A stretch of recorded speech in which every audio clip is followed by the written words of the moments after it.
mbër gàlle yaay mbër gàlle yaay mbër gàlle yaay mbër gàlle yaay su guddee fooy fanaan mbër gàlle yaay mbër gàlle yaay mbër gàlle yaay su guddee fooy fanaan. Asalaamaaleykum association des jeunes lutteurs du Sénégal. Asalaamaaleykum aussi président mobile ñu ngi leen di delloo nuyoo te di leen delloo njaal di wax ne seen maam ba ci seen baay Mbaye Guèye yàlla na ko yàlla xare àjjana.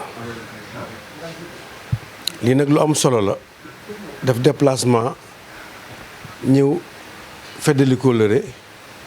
indi njaal wane njaboot gi nga xamante ne mooy ñebatu Mbaye Guèye ñun de ay mbëru làmb lañu ñoo bokkoon ak suñu papa Mbaye Guèye ba suñu maam Mbaye Guèye lañ doon def dëdd na tey suñu ginnaaw référence la ci réew mi dañu ñëw ba ci njabootam toog fa jaale njaboot gi yëpp ñi mu jur ak ñi mu magee rek ñi mu doon seen nijaay ñi mu bokkal xeet yëpp ba pare boole ci jël seen enveloppe bu 10 gann teg ko fa muy seen sarax donc njabootu Mbaye Guèye Tigre de Fass ci turu Malick Guèye mi nga xamante ne tey jii moo fi suñu grand frère moo topp ci ginnaaw Mbaye Guèye mooy tofam ak njabootu Mbaye Guèye Tigre de Fass yëpp ñu ngi leen nangul seen jaal te delluwaat leen ko jaale yéen tamit ndax Mbaye Guèye Tigre de Fass képp kuy amateuru làmb wax ma sax mbërum làmb mën nga ko jaale sa bopp. bu ngeen toogal seen kër sax yu woote téléphone wala nga yéene message day mat sëkk asama bi ngeen déplacé woo ñëw ci sarax sa ñëw ci ñaan ja ànd ak ñun bu Tuubaa tey jii ngeen déplacé waat encore doylu leen ñëw ba ci sama biir kër nii feddi ko rek man jaale si ma dafay doon lu sori ci man. di leen ñaanal ak yéen ñëpp ñu yéex koo fayante yàlla bu dee dugg ci benn kër ci seen kër yi naam dina fa dugg waaye yàlla na yéex te bu fa duggee dem yàlla na fa gëj. di leen ñaanal yéen ñi fi ñëw ñëpp nekk association des jeunes lutteurs yàlla may leen carrière bu dàq carrière Mbaye Guèye Tigre de Fass bi ngeen jàll si. carrière Mbaye Guèye Tigre de Fass nag xóot na gudd na yaatu na plein de richesse waaw wax dëgg yàlla nag jaloore Mbaye Guèye bu ñu koy nettali dañuy ragal sax cat jiitu ko ci bàmmeelam mais daal dañu di ñaanal daal ngeen ëppal gën baax ëpp lu ngeen carrière bu ngeen def que Mbaye Guèye Tigre de Fass bi ngeen jàll si. dellusiwaat nag di wax ne teraanga moo koy fay namoon ngeen ñëw bu yàgg ci man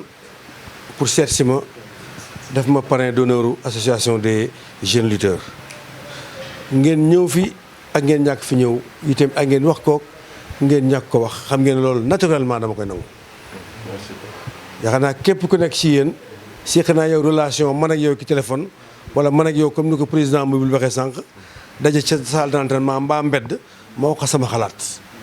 donc kat gis naa ci yow lii gis naa ci yow laa boo yekkee lii wàññi lii mën ngaa am lii. loolu nag lu tax ñu koy def mooy dañu ko woon defal bu ñu fekkoon suñu ay grand frère yoo xamante ne ak suñuy nijaay yu toog am seen technique am seen xam-xam jiituñ ci làmb bu ñu rombee duñ ñu sànni benn sax kon du ñu am xalaat def ko. yàlla xam na ne mbër bi nekk Sénégal man bénéficié woo naa ci say tant soit pas muy conseil ndax mbër bi nga dajal ci buntu làmb rek dugg ci làmb jafe ko rek. mu taxaw ci buntu bi ñu téye ko nga téye ko loxo Omar ko mu dugg ci biir lu mu gàtt gàtt dina la jox benn mbir bu ndaw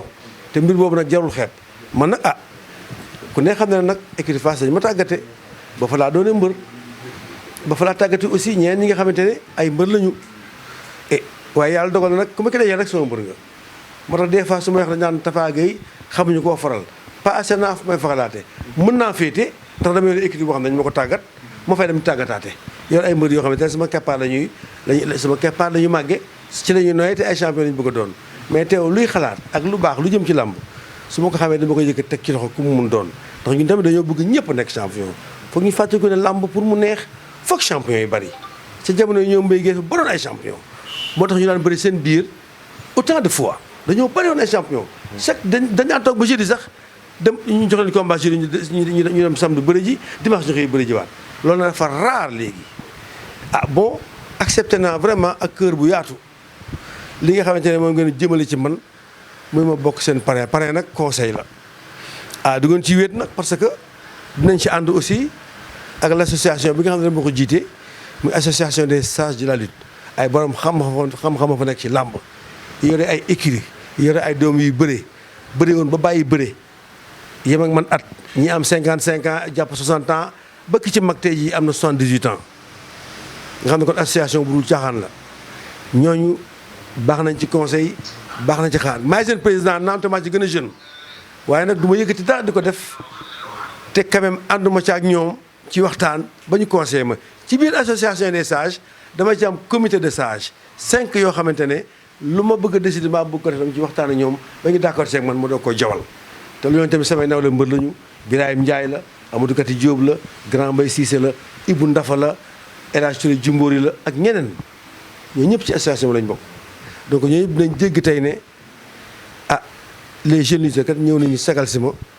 sargal ma pour ne ma dañoo bëgg ma nekk seen parrain donc nangu gi moom am na sax laata ngeen fii doog a ñëw les conseils nag conseil yu sage nag bu dee jëm ci koo xamante ne su ëllëg day nekk sage ëllëg yéen nekkiwaat président sage nekkaat président des lutteurs nekkaat président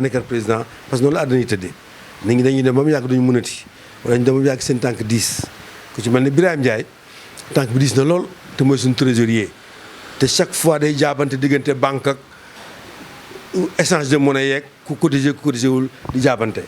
xëy na sax loolu diis na ci moom waaye dañ koy jégalu lu baax a baax encore day wane ne rek mbër moom mbëree mbokkam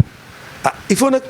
mooy dool leen benn conseil boo xamante ne comme que ñëw ngeen ba seen sama kër gis naa nag c'est ay intervention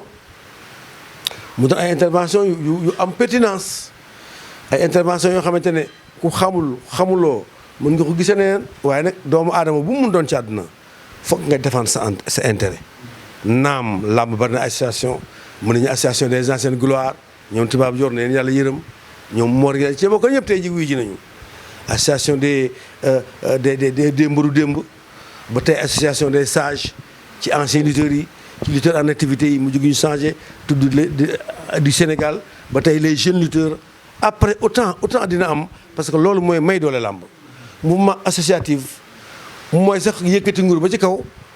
teg ko ci nguur mouvement associatif mën na teg nguur mën na daaneel nguur te ay jeunes ngeen kat am ngeen avenir ci Sénégal yéemu leen rek ci bëre yéen a ngi liggéey yéen a ngi dox seen soxla bu doon bëre rek kon tey jii d'après li président mooy mi wax nga jaayal promoteur bi 550 000 mu jox la ci avance 50 000 francs kon yéen compté wu leen ci moment bii pour vraiment dund ci làmb da ngeen di bay nag pour bu subaa meññeef yi ngeen dund ci yàlla na ko yàlla defal yéen ñëpp nag dañu ne yéen a ngi nekk ay grand champion waaye nag du tere seen i cadre di jib waaye nag buy jib nay jub ci teggin buy jub nay jub ci ay yar buy jub nay jub ci loo xam ne ku ko dégg rafetlu ko te man li ma dégg di wax dëgg yàlla aw ma dara lu ma ci ñaawlu naam nag du ñàkk nag boo yëkkatee kàddu ci téeméer nit di ko déglu 99 yi nangu ko kenn ki bañ ko noonu moo tax nag muy am ay commentaire ku nekk sa façon mais en tout cas daal bu fekkee da ngeen jóg rek pour défendre seen intérêt défendre intérêt mbëri ndaw yi li ñuy dund ku nekk xam ne mbëri ndaw yi li ñuy dund métti na am combat benn yoon jafe na leen bu ñu amee combat lañ cay daj àdduna bu tukki la ku ñuy fay 100 000 francs di nga dépensé 500 000 francs pour bëgg rek ëllëg sa 500 000 francs yoo nga dépensé jural la ay centaines de millions comme ñu ko fi comme les grands champions bu ñu ci limee ñoom Gris Bordeaux ñoom Balla Gaye ak Modou Lo tous ces grands champions yi nga xamante ne fa tabarakallah yàlla na yokk ñu ngeen dafay ay cachet yu mag yéen fa ngeen bëgg a àgg bu ngeen fa àggee nag xëy na yoreen bi dina wuute yoreen bi dina jafe yéen nag yéen avenir du Sénégal la jeunesse l'avenir appartient à la jeunesse dëkk boo xamante ne amul jeunesse bu taxaw nekk bañkat nekk ku ñu ger nekk ku ñu corrompre nekk ku ñu dugal sa poche nekk ku ñu ànd ak yow ci circonstance bu circonstance bi jeexee fàtte nañ la yéen a ko mën a changé ñun de jaar nañ ci ñoom Mbaye Guèye Tigre jaar nañ fi ñoom Doudou Bakassar jaar nañ ci ñoom Double Less tous ces grands champions là ils ont été tout le temps accompagnés ak ay politiciens ou ay nit ñu am xéewal du ñu am wërsëg waaye ñu ngi ànd ak ñoom ci kaw bu seen carrière di dox bu seen carrière jeexee xamatuñ leen exemple ci man Moustapha Guèye mii rek ànd naa ak président Senghor ci ay jamono fi la fekk ca cat ga ay jamono yi président Abdou Diouf fi la fekk président Abdou Diouf moom mu njëkk a jox passeport diplomatique bi président Abdoulaye Wade dañuy def ko tollanti ba ci président Macky Sall nga xam ne kon mbër bu ko kenn tëkkale ak woyaa lu ku nekk di représenté Sénégal loolu la mbër di représenté mbër bi métier la bëre jot nga bëre ji bu jeexee jeex na ministre ba député wala président de la République di geetoo toog guróom yore bigam di bind pour defar réew mi mais yéen tamit da ngeen ci am wàll da ngeen war a xëy dem def benn liggéey bokkul ak bëre donc moo tax ñu ne mbër day am métier boobu nag base bu dëgër la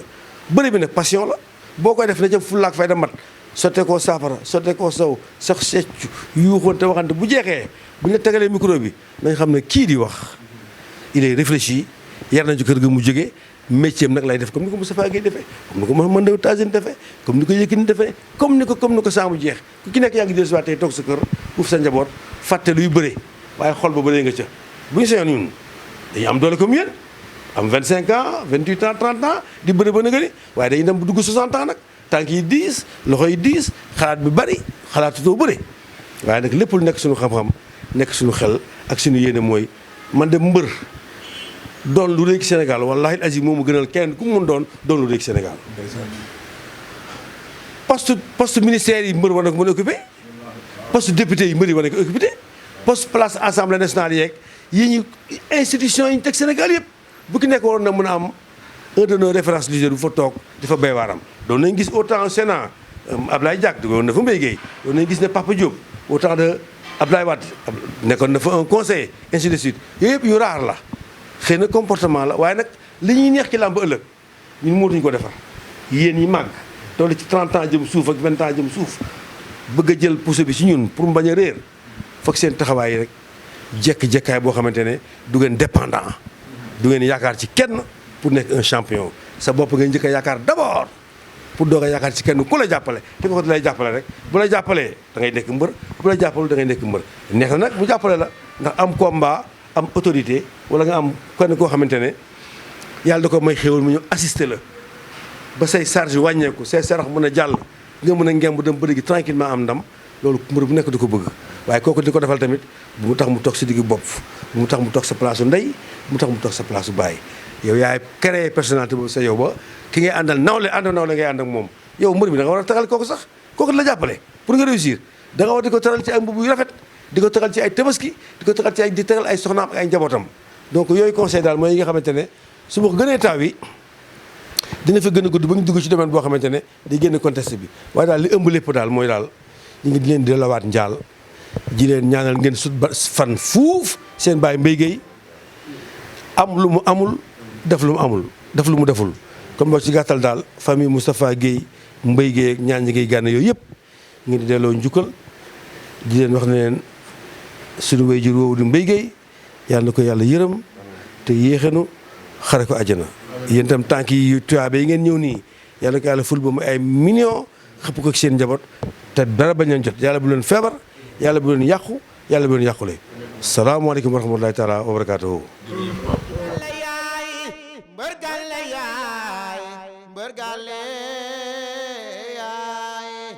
mbërgale yaay su guddee fooy fanaan mbërgale yaay mbërgale yaay mbërgale yaay su guddee fooy fanaan